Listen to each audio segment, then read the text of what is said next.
Greenwich bus ஸ்டாப்பில் இருந்து புறப்பட்ட பஸ்ஸில் ஏனோ கூட்டம் நிரம்பி வழிந்தது. பஸ்ஸை விட்டிறங்கி விரைவாக வீட்டை நோக்கி நடக்கத் தொடங்கியவன் தன் பேண்ட் பாக்கெட்டை தடவி பார்த்து கொண்டான். அதனுள் அன்று காலை தபாலில் வந்த கடிதம் அழகாக மடித்து வைக்கப்பட்டிருந்தது. அவனுடைய நண்பன் யோகன் பல நாட்களுக்கு அப்புறம் கடிதம் எழுதியிருந்தான். அடிக்கடி டெலிபோனில் உரையாடி கொள்வதால் கடிதம் எழுதுவது குறைந்து இருந்தது. ஆனால் யோகன் சொல்ல வந்த விஷயம் மிகவும் ஆழமானது. அதன் ஆழத்தின் காரணத்தினால் அவன் கடிதமாகவே எழுதியிருந்தான். அப்போது அவனது மனக்கண்ணில் மெலிந்த உருவத்துடன் அவனது சித்தியின் உருவம் அப்படியே தெளிவாக தெரிந்தது. பாவம் சித்தி, தனக்கென என்ன சுகத்தை கண்டாள் என்று யோசித்தான். அப்பாவை நினைவு தெரிவதற்குள் எழுந்து விட்டான் மூர்த்தி. அம்மாவும் அவனுக்கு 12 வயதாகும் போதே சீரியஸாக படுத்துவிட்டாள்.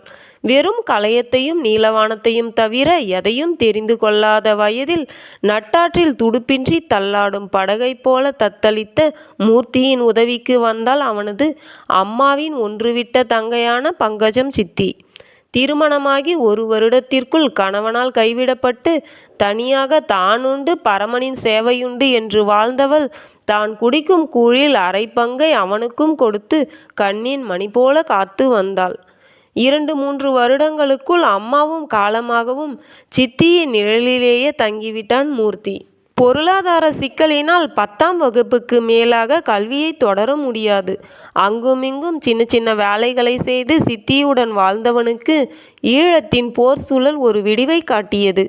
தாம் வாழ்ந்த மண்ணை விட்டு பாதுகாப்பு காரணங்களுக்காக பல ஆயிரம் ஈழத்தமிழர் சருகுகளைப் போல அள்ளப்பட்டு போகும்போது அந்த சருகுகளில் ஒன்றாகி லண்டன் பறந்தான் மூர்த்தி. அவனுடைய பயணத்திற்கு கூட தன்னிடம் இருந்த ஒரு சில நகைகளை விற்றும் அந்த ஊர் பணக்காரரிடம் வட்டிக்கு கடன் வாங்கியும் அந்த ஏழை சித்திதான் வழிகாட்டினாள். விமானம் ஏறுவதற்காக தலைநகருக்கு புறப்படும்போது, தம்பி, எனக்கு நீ பணம் ஒன்றும் அனுப்ப தேவையில்லையடா. இந்த கிழவி கண்ணை மூடுவதற்குள் ஒரு முறை என்னை வந்து பார்த்துவிட்டு போ என்று அந்த குழிவிழுந்த கண்களை நீர் நிறைக்க சித்தி கூறின போது அவன் நெஞ்சம் வறண்ட அந்த பொழுது இன்றும் கூட அவனுக்கு நேற்று போல ஞாபகத்தில் இருக்கிறது. மீனாவை திருமணம் புரியும் வரை அவன் தன் மனம் போல சித்திக்கு நன்றாகவே செய்துவிட்டான். அவனும் சித்தியும் வாழ வீடின்றி எத்தனையோ வாடகை வீடுகளில் வசித்த அனுபவம் கொடுத்த வேதனையினால் சித்திக்கென்றே ஒரு சிறு வீட்டை கூட வாங்கி கொடுத்திருந்தான் மூர்த்தி. லண்டனில் மீனாவை அவனுக்கு சம்பந்தம் பேசி வந்தபோது, தம்பி, உன் மனதுக்கு பிடித்திருந்தால் எனக்கும் சம்மதமே என்று மனப்பூர்வமான ஆசிகளை வழங்கினாள் சித்தி. ஆனால் மீனாவுக்கு மட்டும் சித்தி மூர்த்தியிடம் பணம் கறக்கின்றாள் என்ற ஒரு கருத்து எப்படியோ மனதினுள் புகுந்து விட்டது. மீனா எப்போது சித்தியிடம் போனில் பேசினாலும் எங்களுக்கு பண கஷ்டம் வந்துவிட்டது என்று கூறத் தொடங்கிவிட்டாள். சித்திக்கு மீனாவின் மனம் புரிந்ததனால் தானோ என்னவோ அதிகமாக கடிதம் எழுதுவதை கூட குறைத்து கொண்டாள். யோகனுடைய கடிதத்தில் உள்ள அந்த வரிகள் அவன் நெஞ்சத்தின் ஓரத்தை கிழித்து கொஞ்சம் வலிக்க செய்தது. உன்னுடைய சித்தியை பார்க்க போயிருந்தேன். ரொம்ப நலிந்து போயிருக்கிறாள். உன் பண உதவியை அவள் எதிர்பார்க்கவில்லை. உன்னுடைய தொடர்பு குறைந்து விட்டது என்பதுதான் அவள் வருத்தம். ஆம், அவன் தன்னுடைய தொடர்புகளை சித்தியுடன் குறைத்ததும் உண்மைதான். மீனாவுடனான வாதங்களை தவிர்ப்பதற்காக அவனால் எடுக்கக்கூடிய நடவடிக்கை அப்பொழுது அது ஒன்றே. தனது கோழைத்தனத்திற்காக வருந்தியவாறே வீடு வந்து சேர்ந்தவன் கதவை திறந்து கொண்டு உள்ளே வந்தான். தொலைபேசி அலறியது. எடுத்து பேசிய மூர்த்தியின் முகம் இருண்டது. விழிகளில் நீர் திரண்டு கன்னங்கள் வழியே வழிந்தோட தொலைபேசியை தொப்பென போட்டுவிட்டு அப்படியே தரையில் உட்கார்ந்தான் மூர்த்தி. பதறியவளாக மீனா அவன் தோள்களை பற்றியவாறு, என்னங்க, என்ன ஆச்சு என்றாள். என்னோட சித்தி என்னை விட்டுட்டு போயிட்டாங்க என்றான் தீனக்குரலில். அவனுக்கு அருகில் அமர்ந்து கொண்ட மீனா தலையில் கையை வைத்து கொண்டு மருளும் கன்னங்களோடு அவனை பார்த்தாள். எனது சித்தி பணத்தை கறக்கிறாள், பணத்தை கறக்கிறாள் என்று கத்தினாயே, இப்போது அவள் உயிரை அந்த காலன் கறக்கும்போது அவள் எதை கொண்டு போனாள் என்றான் வேதனை கலந்த விரக்தியுடன்.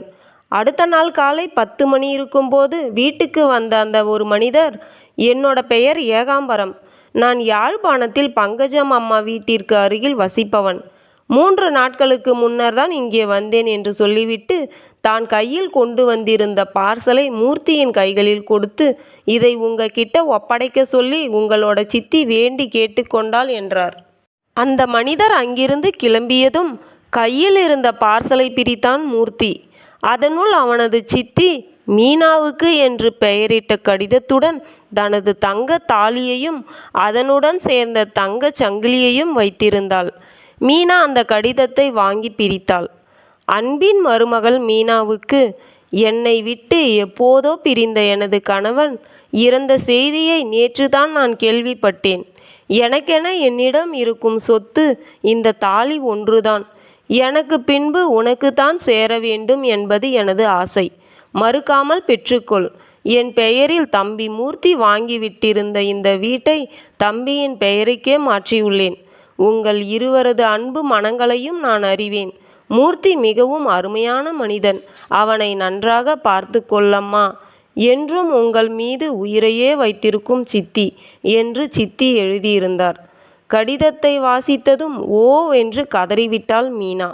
உயிரோடு இருக்கும்போது அவளை புரிந்து கொள்ளாமல் போய்விட்டேனே என தலையில் அடித்தபடி கதறும் மீனாவை பரிதாபத்துடன் அணைத்த மூர்த்தி, மீனா, கடைசி வரை நாம் மகிழ்ச்சியுடன் வாழ வேண்டும் என்பதே சித்தியினுடைய கனவாக இருந்தது என்று ஆறுதல் கூறிவிட்டு, அவனது சிறு வயதில் பள்ளியில் கைமாறு வேண்டா கடப்பாடு மாறிப்பட்டு என் ஆற்றும் கொல்லோ உலகு என்ற திருக்குறளை ஆசிரியர் திரும்ப திரும்ப விளக்கும்போது புரியாமல் இருந்த விளக்கத்தை இன்று தனது செயலின் மூலம் உணர்த்திவிட்டாள் சித்தி என்றான்.